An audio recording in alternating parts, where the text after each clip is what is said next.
kinalaman. Hindi nagpapaisa pagdating sa pera. Eh di magsumbong sila sa pulis para malaman nila kung sinong hinahamon nila. Simple lang naman ang gagawin ko kapag di sila tumupad sa usapan. Mas masahol pa sa latang yan magiging itsura ni Elisa. Kumpara sa'yo, mas maraming maitutulong sa amin yung bisitang sinasabi mo. Isa lang naman siyang general. Hindi katulad mo na isang babaeng mahilig lang makisawsaw sa kaso ng may kaso. Nakipagtulungan kayo sa general? Bakit? Para matuntun ng mga kidnappers. Habay po apelido ko tulad ni Inay. Parang pamilyar sa akin yung apelidong yun. Dolores po. Sa akin nakatira? San Francisco po, doon po sa Pandakan. Bakit niyo po naitanong? Kilala niyo po ba si Inay? Ha? Ano ba talaga kailangan niyo sabihin sa akin para matapos na ito? 3 milyon! 3 milyon para sa buhay ng anak ko. Bibigyan kita ng 4 na 8 oras para ibigay sa akin ang pera. Huwag kang tatawag ng pulis kung ayaw mo inumin bagay ang anak mo. Sandali!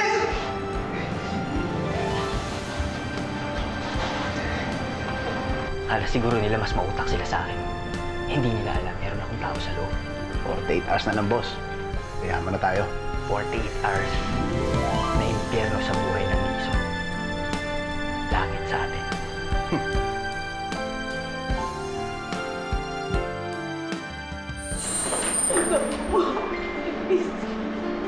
Kayo naman kasi!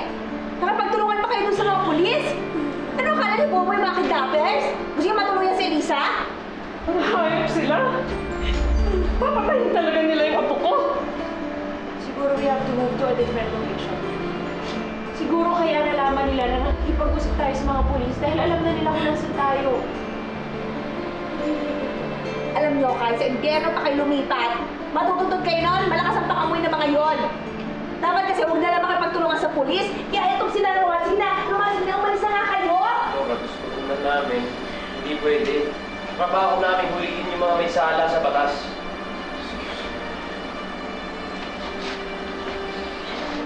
Victor!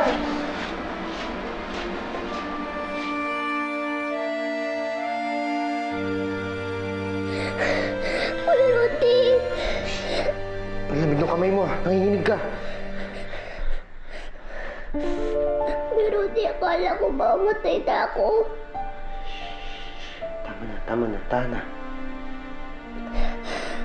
Huwag mo kong iwan dito, Kuya Rudy, ah. Oo, hindi kita iiwanan. Dito lang ako. Tama na. Huwag ka naman takot. Tama na.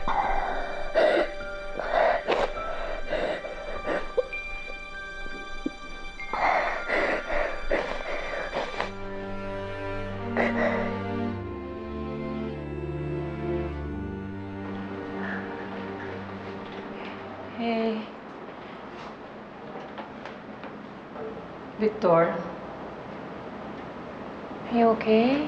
Naimasmasan ka na ba? Alam mo, hindi ko anak si Elisa. Pero nung narinig ko yung putok ng baril, anong klaseng mga tao ang gagawa sa bata ng ganun? Mga hayop sila. Pagbabayaran nila ng malaki ang ginawa nila sa apo ko. Hey, kanina ka ba hindi nagsasalita? Talk to us. Victor. Meron lang bumapasok sa isip ko na hindi maalis-alis. Ano yon? Pinagtataka ko lang. Paano nalalaman ng mga kidnappers na nakikipagtulungan tayo sa mga pulis? Like what I said, baka nga nasundan nila tayo. So we really better move. Hindi kaya nasa tabi-tabi lang natin yung espiya nila. Sino kaya yun?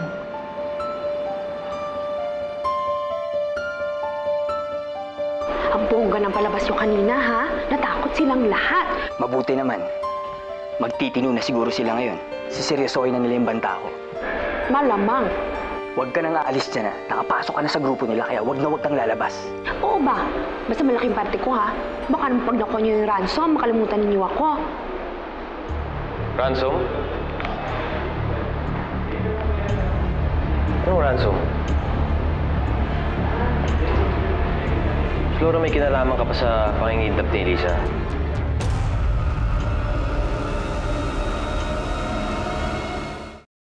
Narinig ko, may pinag-uusapan kayo nung kausap mo tungkol sa ransom. Ano bang pinagsasabi mo? Sino ba yung kausap mo? Pakailan mo. At di mo sa akin masabi ko sino? O, edi yan. Kalkalin mo yung telepono ko, tawagan mo yung customer ko. Walang yato, pag hinalaan mo pa akong kidnapper. Nagsarili ko pang pamangkin.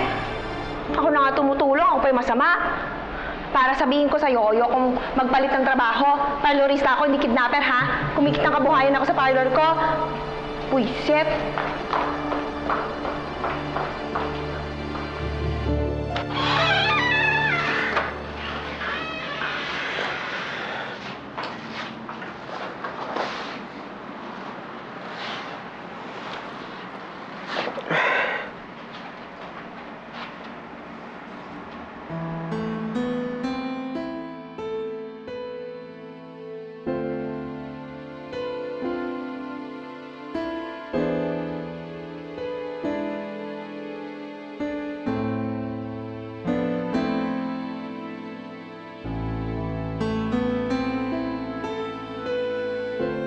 Ano gusto mo? Pablo muna para swerte. Hey.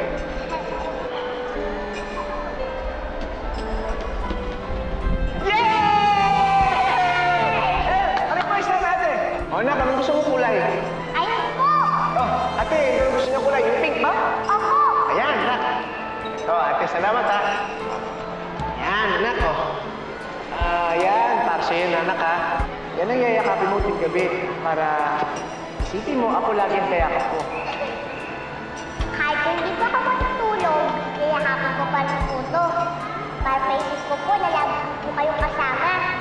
Anak, masaya ka ba na kasama mo lagi ang tatay? Opo, Tay! Talaga? Promise ko sa'yo, hindi na tayo magkakaliwalay.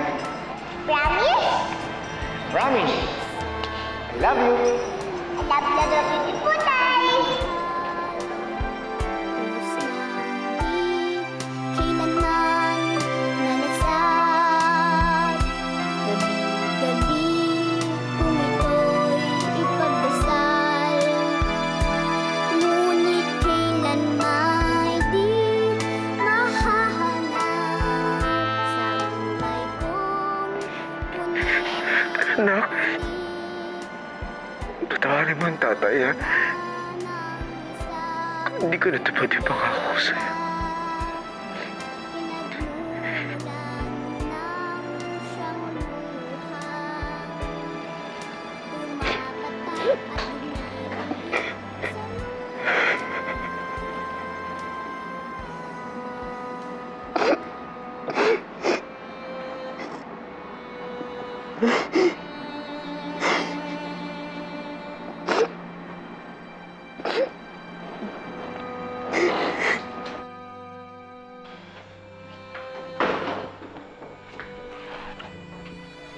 O ano, kumusta yung bata? Kakapatahan ko lang. Sobra siya natakot sa putok ng baril. Sisihin niya yung mga magulang niya. Pero dapat, hindi niyo siya pinaputukan. Kawawa naman si Elise. Isa pa yung mga magulang niya. Para namang mababait na tao. Uy, ba't parang naawa ka sa kanila? Kaano-ano mo ba sila? Pare, bakla ba tong pizza mo? Bakit ang lambot? Baka naman kailangan kong palitan yan. Marami akong kilalang tigasin. Pero di umayos ka. Wala kang mapapala sa awa sa mga hindi mo kaano-ano. Isipin mo kapatid mo.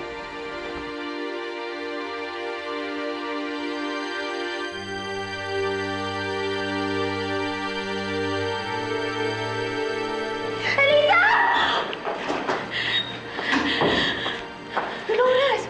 Ano, hinihingal ka pa? Dolores, ano nangyari? Bakit ka sumisigaw? Victor, nanaginip ako na binaril nila si Elisa. Binaril ng mga kidnapper si Elisa.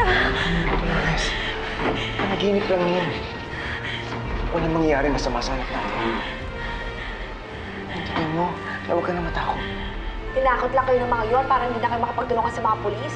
Eh bakit kasi hindi na lang kayo sumunod sa gusto nila? Kayo rin baka magkatotoo yung panaginip nito.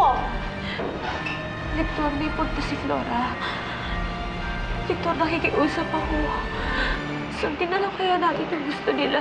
Sunduin na natin si Elisa. Dolores, nakapag-desisyon na ako. Hindi na natin ilalagay sa matinding kapahamakan si Elisa. Isisikreto natin sa mga pulis na makikipagkita tayo sa mga kidnappers.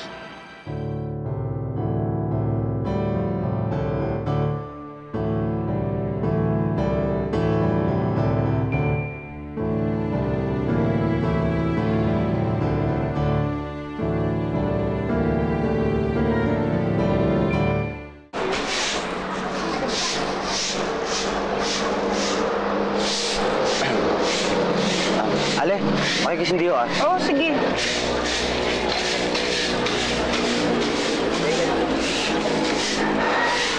Ale, dito ho ba sa lugar na ito nakatira si Dolores Macabuhay?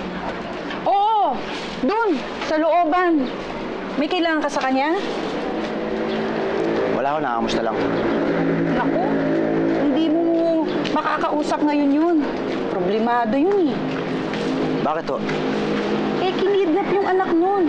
Eh, sabi ni Ding, hanggang ngayon di pa binabalik ng kidnapper. Ganun ho ba? Eh, kawawa talaga. Eh, mahal na mahal niya yung anak niya eh. Unika iha ba naman? Eh, sino ka ba? Ano bang pangalan mo? Nang masabi ko naman kay Dolores na may dumalaw sa kanya. Nang magkita kami. Wala ho, dating kaklase. Nakakamusta lang. Sige ho. Hindi man lamang iniwan yung pangalan. Siyang, iuwi niyo na lang po lahat ng mga labahin niyo. Ako na pong maglalaba. Maraming salamat, Rosie. Alagaan mo si Tomtom, ha? Pipilitin ko makabalik agad. Sana siyang pagbalik niyo, kasama niyo na po si Elisa. Yun nga yung pinipilit kong gawin, eh. O siya, sige. Pumasok ka na sa loob. Walang kasama si Tomtom. Antayin ko lang si Victor. Sige po, Song. Sige po.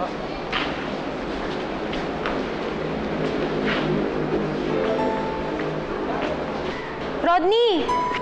Rodney! Kamusta? Napagawi ka dito sa lugar namin. Napadaan lang. Ikaw, kamusta? Ayun, ang dami nagbago nung high school. Ang dami-daming problema. Ikaw, kamusta ka?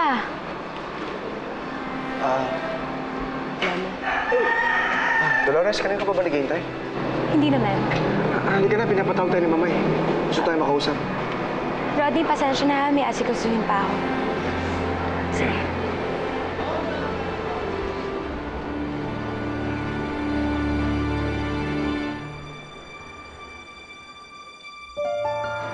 Yes, papasukin niyo na si General Vasquez.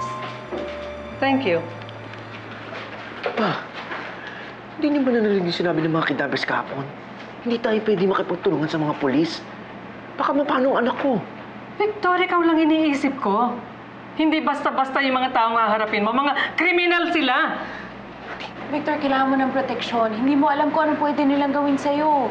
Pero hindi natin alam kung anong kaya nilang gawin kay Elisa. Pera lang naman po yan. Bigay niyo na po. Perang hindi ikaw ang maglalabas.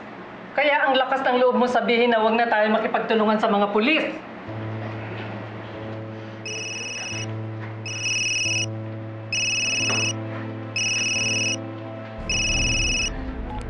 Hello? Nakahanda na ba pera? Oo. Yung isang araw pa. Sa Santa Barbara Street, sa Bulacan. Alas 12, mismong pagpatak ng Pasko.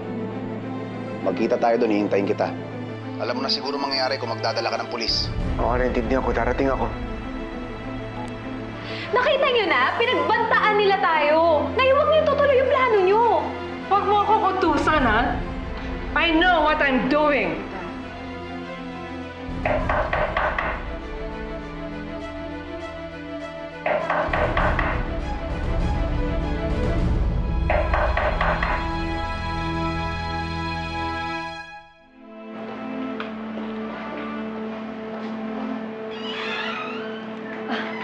evening, General. Good evening. Napatawag ka kanina.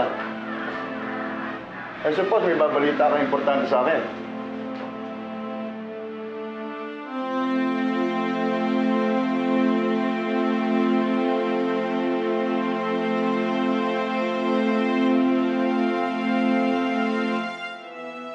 Tumanggap na ba kayo ng tawag sa kidnappers ng apo mo? Actually, kumpare, I just wanted to tell you that everything's under control. Nadakip na yung mga kidnappers at naisoli na yung bata sa amin. Ngayon lang. Oh, that's good news. Natutuwa ako sa pamilya nyo. Well then, hindi nyo na pala kailangan ng tulong ko. So, I guess, I better get going. Thank you for all your help. Victor, alagaan mo yung anak mo, ha? Tito, maraming salamat po sa tulong niyo. Hahatid lang kita.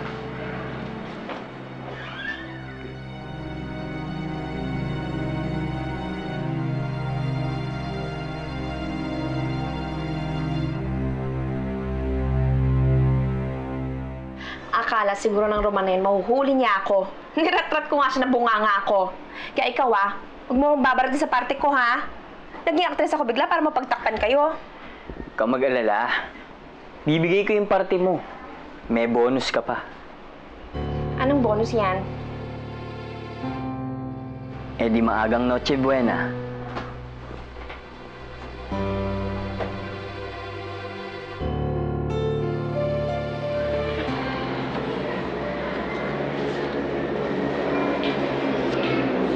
Sabi ni Tiffany, may magic daw ang Pasko. Malay nyo, mamaya sabay-sabay silang uuwi lahat. Tapos kakain tayong ng Noche Buena. Uy, tignan nyo nga. Pangit ang drawing ko, no? Pasensya na, yan lang kaya kong gawin eh. Ayos lang. Si Lisa lang naman talagang pinakamagaling mag-drawing sa atin eh. Kaya siya lagi yung nauunang gumawa ng Christmas card. Naalala nyo ba yung natapunan ni Tomtom ng soft drinks yung ginagawang Christmas card ni Elisa para kay tatay? Oo, nag-away nga silang dalawa nun, di ba? Galit na galit si Elisa. Pinagsusuntukan ni Elisa nun, di ba, Kuya Tom? Pero kahit anong gawin ni Elisa, hindi natitinag tong si Tomtom. Tapos binangga mo siya ng tiyan mo, tapos tumalbog siya, di ba?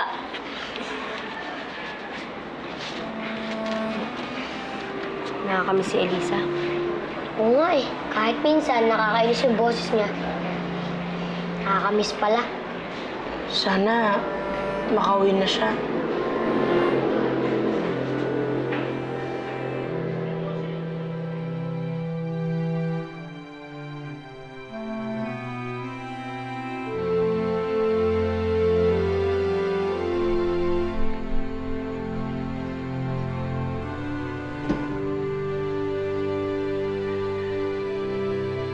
Ano ba tong pinasok ko?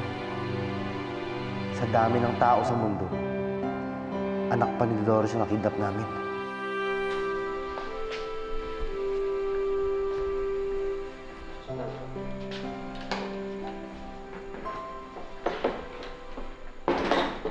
Oh. Saan ba galing? Diyan lang, sa tabi-tabi. Buti pa ikaw muna magbantay dito. Gahanda na ako. Nangatin yung palad ko eh. Kunan natin yung pera. Sige.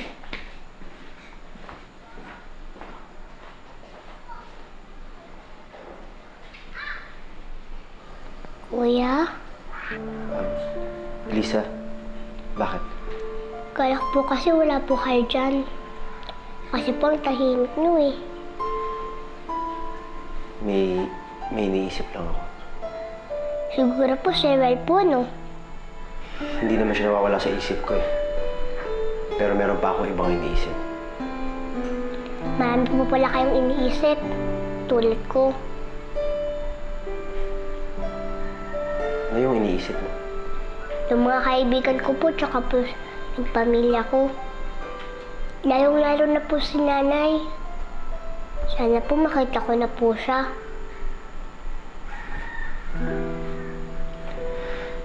Yun ba yung Christmas wish mo? Opo.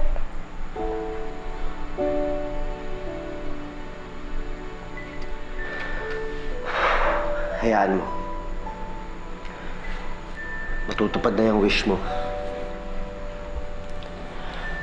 Sigurado ako na miss na miss ko na rin ang nanay mo. At ginagawa niya lahat para mabawi ka. Dahil mahal na mahal ka niya. Opo.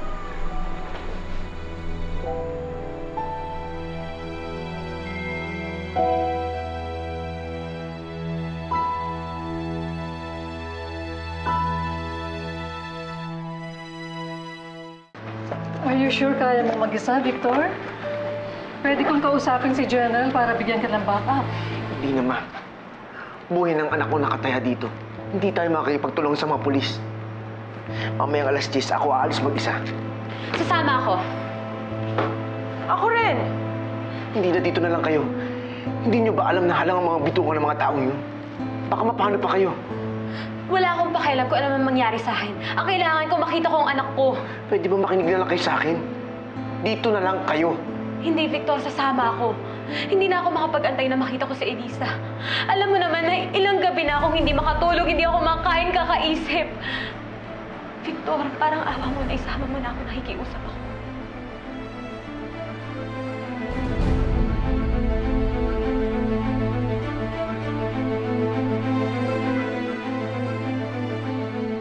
Talaga po? Makikiyakon na po ni Ate Tay? Ibabalik niyo na po ako sa kanila? Oo.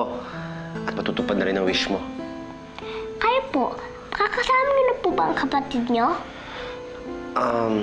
Oo. Kaso, sa ospital nga lang. Inuwish ko po na sana po gumaling na siya. Para po makalabas na po siya. Para doon na rin po kayo sa bahay magki-Christmas. Salamat.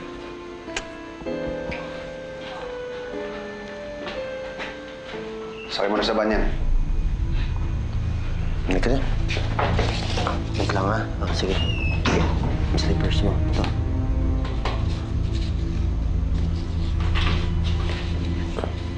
Sige, lakad lang.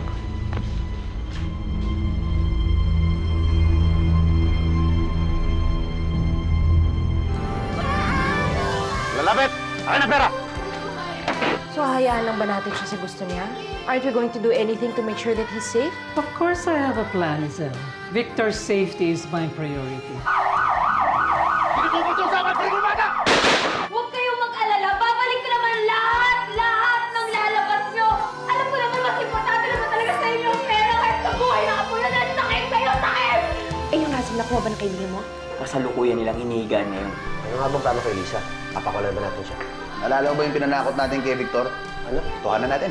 Patayin natin yung bata.